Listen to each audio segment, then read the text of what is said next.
Hello students. आज हम जिस टॉपिक को पढ़ने जा रहे हैं वो है ज़ीरोफाइट्स। हिंदी में बोलते हैं मरुद्भिद पादप। ज़ीरोफाइट्स आपके कोर्स में एडेप्टेशन को समझने के लिए डाला गया है कि नेचर में जो डिफरेंट डिफरेंट प्लांट्स होते हैं वो किसी पर्टिकुलर एरिया में किस प्रकार जिंदा रहते हैं। तो आज हम ज़ीरोफाइट्स के बारे में पढ़ेंगे क्योंकि ये उगते हैं ज़ेरिक कंडीशंस में, मतलब शुष्क परिस्थितियाँ जो होती हैं। कौन कौन सी ज़ेरिक कंडीशंस होती हैं? सबसे पहला है स्कार्सिटी ऑफ वाटर, मतलब जहाँ पर ऐसे भाग धरती के जहाँ पर पानी की अत्यधिक कमी होती है, ज़मीन में पानी नहीं होता है और बारिश भी बहुत कम होती है, तो पानी की कमी वाला एरिया। दूसरा है लो मिनरल्स, वहाँ पे जो मिट्टी होती है उसमें मिनरल्स की मात्रा बहुत कम होती है, उसको बोलते हैं लो मिनरल्स वाली मिट्टी या सॉइल, वहाँ उगते हैं ये। तीसरा है हाई सॉइल टेम्परेचर। एक थर्मामीटर आता है जिसको सॉइल थर्मामीटर कहते हैं, जिसके द्वारा मिट्टी का टेम्परेचर नापा जाता है। तो जहाँ पर ज़ीरोफाइट्स उगते हैं वहाँ का अगर आप सॉइल टेम्परेचर लेंगे थर्मामीटर की सहायता से तो वो ज़्यादा निकलेगा। तो हाई सॉइल टेम्परेचर, मिट्टी गर्म होती है। और चौथी जो इम्पॉर्टेंट मतलब कैरेक्टर है जिससे हमको पता चलता है कि ज़ेरिक कंडीशन है वो है इंटेंस इल्यूमिनेशन, मतलब प्रकाश की अत्यधिक तीव्रता। तो ये चारों चीज़ें जहाँ पर होती हैं वहाँ पर ज़ीरोफाइट्स उगते हैं। ज़ीरोफाइट्स को दो भागों में बांटा गया है, क्लासिफिकेशन किया गया है। पहला है on the basis of resistance, प्रतिरोधकता के आधार पर, और दूसरा है on the basis of morphology, मतलब वो बाहर से कैसे दिखते हैं उसके आधार पर ज़ीरोफाइट्स को दूसरे ग्रुप में डाला गया है। जो रेजिस्टेंस के आधार पर ज़ीरोफिटिक प्लांट्स का क्लासिफिकेशन है उसको फिर से दो में डिवाइड किया है, ड्रॉट एस्केपिंग और ड्रॉट एंड्योरिंग। ड्रॉट मतलब सूखा, सूखे में उगने वाले पौधे जब बहुत अधिक विषम परिस्थिति आती है तो वो एस्केपिंग का मतलब होता है भाग जाना। जब विषम परिस्थिति आती है तो बहुत सारे लोग क्विट कर जाते हैं ना, तो ऐसे पौधे हैं जो कि विषम परिस्थिति जब अत्यधिक विषम आने वाली होती है उससे पहले वो अपना जीवन जो है वो ख़त्म कर देते हैं। जीवन ख़त्म कर देते हैं मतलब उसमें फूल लग जाते हैं, फल लग जाते हैं, बीज बन जाते हैं और उसकी लाइफ ख़त्म हो जाती है। तो ऐसे प्लांट्स एनुअल होते हैं, मतलब वार्षिक होते हैं। उनका लाइफ जो साइकिल है वो विद इन 1 ईयर कंप्लीट हो जाता है। और इसके एग्जाम्पल अगर अपन देखें तो एक प्लांट होता है आर्जीमोन मैक्सिकाना, जिसको बोलते हैं पीली कटीली, जिसके जो फूल होते हैं वो एक पीली तितली के समान दिखते हैं आपको अगर ध्यान दिया, और पूरे पौधे पर कांटे होते हैं। तो ये आर्जीमोन मैक्सिकाना जो है ये जैसे ही गर्मी बहुत तेज पड़ती है या पानी की कमी बहुत अधिक होने वाली होती है उससे पहले ही फ्रूटिंग करके उसमें बीज बनाकर डिस्पर्सल भी हो जाता है और उसका जीवन खत्म हो जाता है। इसी प्रकार से एक और प्लांट है बहुत कॉमन, आप सड़क के किनारे देख सकते हैं, उसको बोलते हैं नीली कटीली, सोलेनम ज़ेंथोकार्पम। इसमें बैंगनी रंग के फूल लगते हैं, पूरे पौधे को कांटों से भरा हुआ देखा जा सकता है और इसमें भी फल लग जाते हैं गोल गोल, जैसे छोटा तरबूज होता है, और बीज बिखर जाते हैं। तो ड्रॉट एस्केपिंग एनुअल होते हैं और अपना जीवन विषम परिस्थितियां अत्यधिक आने से पहले लाइफ को पूरा कर लेते हैं। दूसरा है ड्रॉट एंड्यूरिंग। एंड्यूरिंग जो होते हैं वो सहन करते हैं, वो बहुवर्षीय होते हैं, पेरेनियल होते हैं। और इसके बेस्ट एग्जाम्पल आप दिमाग में ला सकते हैं, और नागफनी जिसको ओपनशिया कहते हैं, और यूफॉर्बिया जिसको डंडाथोर कहते हैं, जो खेतों की मेड़ पर लगा होता है डंडाथोर, और इसमें होते हैं दोनों में कांटे, पत्तियां होती हैं रिड्यूस, तो मांसल होते हैं ये, इनके अंदर स्टोरेज टिश्यू पाया जाता है। बहुत सारे अडेप्टेशन दिए नेचर ने इनको, और ये जो हैं जो भी कंडीशन आएगी उसको ये सहन करेंगे और ये बहुवर्षीय होते हैं। तो ये हो गया पहला क्लासिफिकेशन प्रतिरोधकता के आधार पर। दूसरा है मॉर्फोलॉजी के आधार पर इन प्लांट्स को 4 भागों में बांटा गया है। पहला है माइक्रोफाइलस। माइक्रो मतलब होता है छोटा, और फाइलस मतलब होता है लीव्स। तो जिसकी पत्तियां बहुत छोटी या रिड्यूस्ड होती हैं उनको हम माइक्रोफाइलस कहते हैं। बेस्ट एग्जाम्पल आपने फर्स्ट ईयर में पढ़ा है पाइनस है, और दूसरा है सेकेंड ईयर में पढ़ा कैजुनाइना। इन पौधों में पत्तियां बहुत छोटी छोटी होती हैं। उसके बाद आते हैं सेकेंड ग्रुप में। सेकेंड ग्रुप है मेलेकोफाइलस। मेलेकोफाइलस मतलब ऐसे प्लांट्स जिनकी पत्तियां फ्लैशी होती हैं, गूदेदार होती हैं, और इसका उदाहरण है एलोवेरा और युक्का। इन दोनों की पत्तियां गूदेदार होती हैं। तीसरा है फ्लैशी जीरोफाइट्स। फ्लैशी जीरोफाइट्स जो होते हैं उसमें स्पाइन्स प्रेजेंट होते हैं, कांटे उपस्थित होते हैं, और इसके एग्जाम्पल हैं ओपनशिया और यूफॉर्बिया। तो इसमें आपका तोड़ेंगे तो उसमें से जूस निकलेगा, इसके अंदर बहुत सारा स्टोरेज होता है, और फिर ये कठिन परिस्थितियों को सहन करने के लिए समर्थ बन जाते हैं इसी के आधार पर। और चौथा जो है वो है रोलिंग। तो इनकी पत्तियां जो होती हैं, जैसे ड्राई कंडीशन आती है या एडवर्स सिचुएशंस आती हैं, इनकी पत्तियां अंदर की तरफ रोल हो जाती हैं। तो रोल होने से क्या होता है कि इनका एटमॉस्फेयर से जो रिलेशन, डायरेक्ट कांटेक्ट है, वो उसका सरफेस एरिया कम हो जाता है, और जो ट्रांसपिरेशन रेट है वो रिड्यूस हो जाएगा, वैसे ही कम होता है और रिड्यूस हो जाता है। और ये डायरेक्ट कांटेक्ट में हवा में नहीं आती हैं, तो इस प्रकार से अपने जीवन को सेव कर पाते हैं ये। और इसका उदाहरण है ग्रासेस। कुछ घास होती हैं जिनकी पत्तियां अंदर को मुड़ जाती हैं, और एक प्लांट है एमोफिला जो बेस्ट एग्जाम्पल है जिसमें पत्तियां रोल हो जाती हैं। तो ये हो गया आपका क्लासिफिकेशन जीरोफिटिक प्लांट्स का।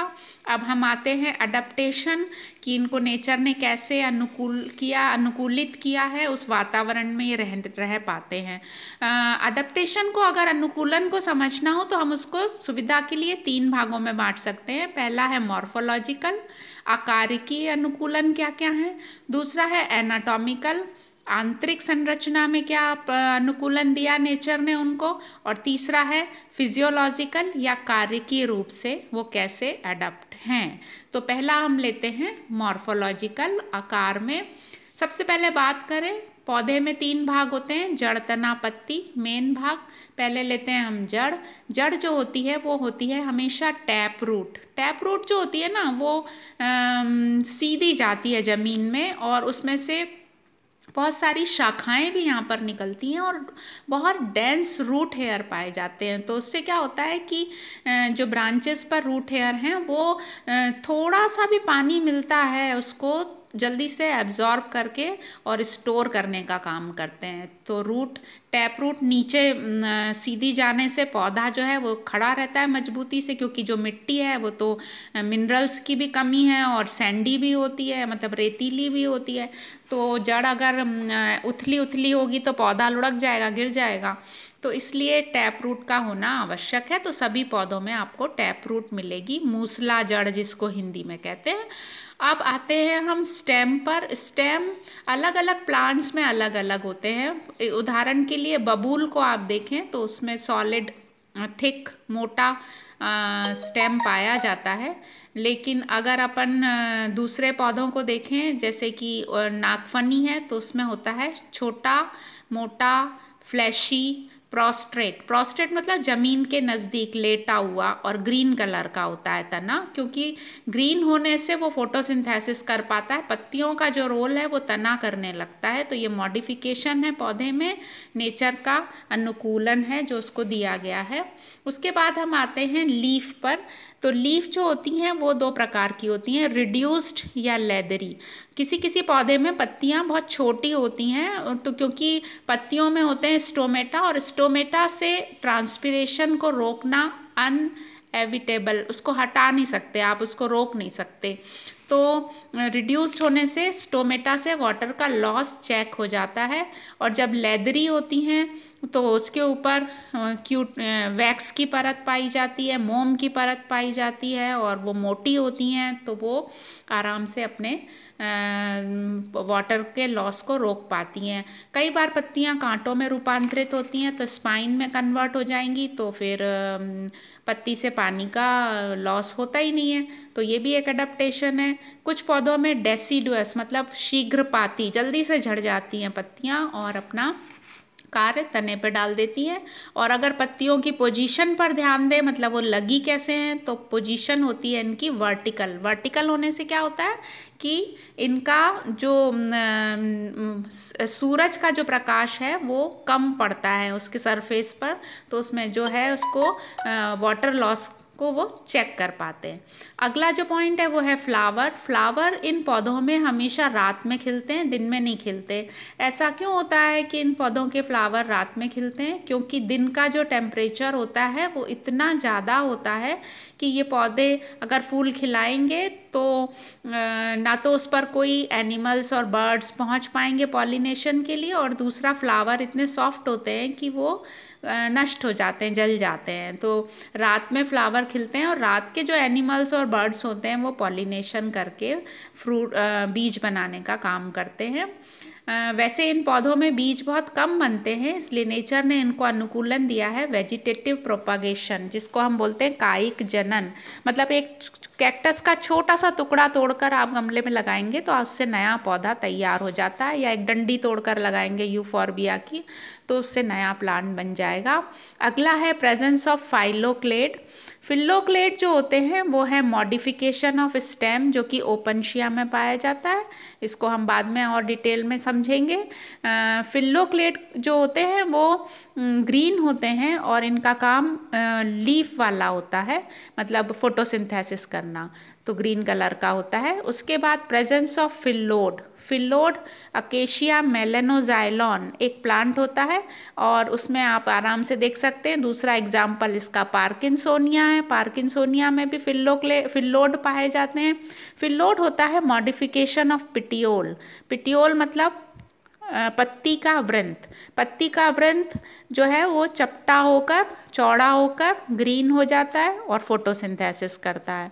तो ये जो तीनों वर्ड हैं फिल्लोक्लेड, फिल्लोड और क्लैडोड, इनमें डिफरेंस पूछा जाता है। जब आप प्रैक्टिकल्स में वाइवा देते हैं ना, तो वाइवा में आपसे ये पूछा जाता है एडप्टेशन और उसमें मॉडिफिकेशन में जो चीज़ें बनती हैं उसके बारे में समझाना होता है। तो तीसरा आप देखते हैं प्रेजेंस ऑफ क्लैडोड। क्लैडोड कोकोलोबा में देख सकते हैं, और क्लैडोड है ब्रांच ऑफ लिमिटेड ग्रोथ। ऐसी शाखा जिसकी वृद्धि जो होती है सीमित होती है उसको हम क्लैडोड कहते हैं। तो क्लैडोड आप कोकोलोबा में देख सकते हैं। अब आते हैं हम एनाटॉमिकल अडेप्टेशन में। एनाटॉमिकल मतलब आंतरिक संरचना में इनमें क्या ऐसा होता है कि ये उस वातावरण को, जो कि हम इमेजिन नहीं कर सकते, जहाँ पर 45 डिग्री से 50 डिग्री सेंटीग्रेड पहुँच जाता हो तापमान, वहाँ पर ये जलते नहीं हैं और जिंदा रहते हैं। तो इनमें होती है थिक क्यूटिकल। क्यूटिकल का काम है पौधे की सुरक्षा करना, उस पर वैक्स का डिपोजिशन पाया जाता है, तो सनलाइट को ये रिफ्लेक्ट कर देता है। तो इस प्रकार से पहला एडेप्टेशन हो गया। सेकंड है इनके जो स्टोमा होते हैं, स्टोमेटा जो होते हैं वो संकन होते हैं, मतलब पिट्स में पाए जाते हैं, गर्त में पाए जाते हैं। उनका डायरेक्ट एनवायरनमेंट से कांटेक्ट नहीं हो पाता, तो ट्रांसपिरेशन की दर स्लो हो जाती है और स्टोमेटा संकन होंगे और या फिर रिड्यूस्ड होते हैं, फंक्शनलेस होते हैं, वेस्टिजियल होते हैं। तीसरा है इनकी जो एपिडर्मिस है वो भी सुरक्षा कर रही है और वो मल्टी लेयर्ड होती है, मतलब बहुपरतीय होती है। उसके बाद मल्टी लेयर्ड लिग्निफाइड हाइपोडर्मिस का पाया जाना। जो हाइपोडर्मिस है उसका भी रोल है पौधे की सुरक्षा करना बाहरी वातावरण से। तो ये 4 पॉइंट इम्पॉर्टेंट हो गए। अब हम आते हैं टिश्यूज़ पर आते हैं। मीज़ोफिल में पैलिसेड इम्पॉर्टेंट है, जो फोटोसिंथेसिस करता है अच्छे से और ऊपर की तरफ स्थित होता है जहाँ पर डायरेक्ट सनलाइट पड़ रही है। तो स्टेम में पैलिसेड का बन जाना एक अनुकूलन है इन पौधों में। आगे चलते हैं। इसमें वेल डेवलप्ड वस्कुलर टिश्यू पाए जाते हैं। वस्कुलर टिश्यू मतलब जाइलम और फ्लोएम, इनका अच्छे से विकसित होना इन पौधों को जिंदा रहने में मदद करता है, क्योंकि जाइलम जो है वो पानी और मिनरल्स को एब्जॉर्ब करके पौधे में सब जगह पहुंचाता है, और फ्लोएम जो है वो ऊपर से जो खाना बना है उसको जड़ तक ले जाने का काम करता है। अगला है वेल डेवलप्ड स्टोरेज टिश्यूज़ का पाया जाना। संचयी ऊतक अगर होंगे तभी आप आपके पास एक्स्ट्रा अमाउंट में अगर कुछ आया है तो आप उसको संग्रहण करके रख सकते हो फॉर फ्यूचर। मतलब आगे पता नहीं परिस्थिति कैसी आएगी, तो पौधा जो है उसमें स्टोरेज टिश्यू डेवलप होता है, और वो थोड़ा सा भी पानी मिलता है या खाना मिलता है तो उसको फ्यूचर के लिए स्टोर करके रख लेता है। उसके अलावा इनमें होता है लेटेक्स की उपस्थिति, किसी किसी पौधे में गोंद निकलता है, किसी किसी में म्यूजिलेज निकलता है। तो ये जो तीनों चीज़ें पाई जाती हैं ये पौधे के टेम्परेचर को कंट्रोल करने में मदद करती हैं, इसलिए ये पाई जाती हैं, तो पौधे जलते नहीं हैं गर्मी में। अब हम आते हैं फिजियोलॉजिकल एडेप्टेशन में। इन पौधों की ग्रोथ अक्सर बहुत स्लो होती है, तो ये बौने रह जाते हैं, ये छोटे रहते हैं, ये ड्वार्फ रहते हैं, क्योंकि अगर ज़्यादा ग्रोथ होगी तो मेटाबॉलिक रेट हायर होगा, तो फिर ज़्यादा खाना और ज़्यादा पानी उसको चाहिए। तो उससे बचने के लिए इनकी जो ग्रोथ है वो स्लो कर दी है नेचर ने। उसके बाद इनके जो स्टोमेटा हैं वो रात में खुलते हैं और दिन में बंद रहते हैं, तो पानी का लॉस फिर एक तरीका है रोकने का। उसके अलावा इन पौधों में ट्रांसपिरेशन की दर बहुत धीमी होती है, वाष्पोत्सर्जन जिसको कहते हैं वो बहुत धीमा होता है, बहुत धीमा, है ना। और उसके अलावा इनका ऑस्मोटिक प्रेशर भी बहुत लो होता है। आगे चलते हैं, इसका फिजियोलॉजिकल नेक्स्ट पॉइंट है कि इनका फोटोसिंथेसिस की दर भी स्लो होती है। फोटोसिंथेसिस ऐसी प्रक्रिया है जिसमें पौधा अपना भोजन बनाता है, उसको 4 चीज़ें चाहिए, उसको पानी चाहिए, उसको क्लोरोफिल चाहिए, उसको सूर्य का प्रकाश चाहिए और हवा से कार्बन डाइऑक्साइड चाहिए। तो अगर तेज रेट होगा तो उसको सब चीज़ों की डिमांड करेगा वो, तो वो पौधे को देना प्रदान करना जिसमें पानी सबसे इम्पॉर्टेंट है तो वो होता ही नहीं है, इसलिए इनका फोटोसिंथेसिस दर बहुत स्लो होती है। और इनका जो क्यूटिकुलर ट्रांसपिरेशन अगला पॉइंट है वो एब्सेंट होता है, क्योंकि ट्रांसपिरेशन या वाष्पोत्सर्जन 3 तरीके से होता है प्लांट्स में। पहला होता है क्यूटिकुलर, दूसरा होता है लेंटिकुलर और तीसरा होता है स्टोमेटल। तो स्टोमेटा हमने ऊपर डिस्कस कर लिया कि वो या तो रिड्यूस्ड होते हैं या फिर रात में खुलते हैं, तो फिर वो पानी को बचा लेते हैं, रात में टेम्परेचर एकदम से कम हो जाता है, और क्यूटिकुलर होता ही नहीं है। तो इस प्रकार से इन पौधों का वाटर लॉस चेक होता है। मैंने 3 नीचे डायग्राम्स बनाए हुए हैं जिसमें तुलना की है किसकी, मॉडिफिकेशन की, फिल्लोक्लेड, फिल्लोड और क्लैडोड। तो आपको ये समझाने के लिए कि इनमें डिफरेंस क्या है। पहला फिल्लोक्लेड दिखा रहा है नागफनी या उपनशिया, जो कि तना होता है, मॉडिफाइड स्टेम है, हरा चपटा, और उस पर स्पाइंस लगे होते हैं, फूल भी खिलते हैं, और ये क्या बोलते हैं, भोजन बनाने का काम करता है और स्टोरेज करने का काम करता है। दूसरा प्लांट है पार्किंसोनिया, जिसमें आपको फिल्लोड दिख रहा है। फिल्लोड है मॉडिफिकेशन ऑफ पिटियोल, और पिटियोल जो है वो पत्ती का रोल कर रहा है, वो चौड़ा हो गया, चपटा हो गया, पत्तियां रिड्यूस्ड हैं, और इस प्रकार से भोजन बनाने का काम होता है। नीचे इसमें कांटे दिख रहे हैं। उसके बाद तीसरा जो डायग्राम है कोकोलोबा का है। कोकोलोबा में जो आपको कॉन्स्ट्रिक्शंस दिख रहे हैं वो लिमिटेड क्लैडोड कहलाते हैं, और वो है ब्रांच ऑफ लिमिटेड ग्रोथ। तो आशा है आपको मरुद्भिद पादप क्या होते हैं, कहाँ उगते हैं, कैसी कंडीशंस होती हैं और क्या नेचर ने उनको अडेप्टेशन दिया है, समझ में आ गया होगा।